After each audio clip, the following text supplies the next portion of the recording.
Being a negotiator in a real estate transaction is not a lot different from playing poker.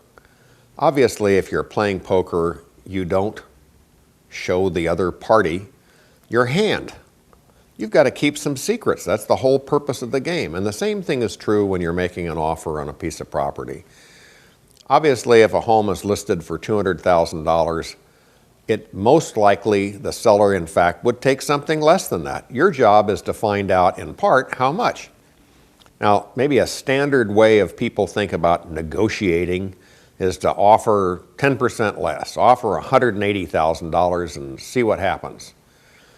And in fact, that's the way most real estate transactions happen. I think it's possible to be much smarter than that.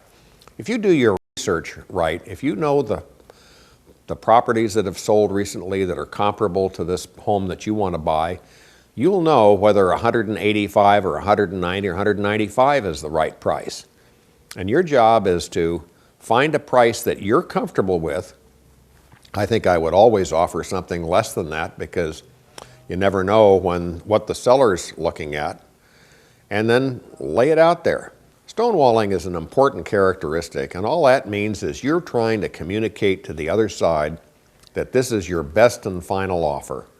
Now, it might be the second one. Let's say it's $200,000, you offer 180, and they come back 195, and you go back and you say 185, that's my best and final offer.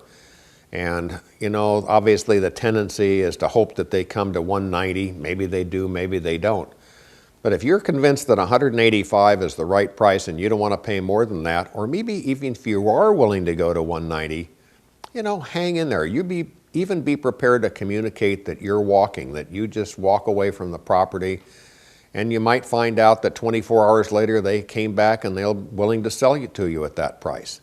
So don't just assume that just you make an offer and they come back with a counter and then you guys agree on some other number. It's more complicated than that.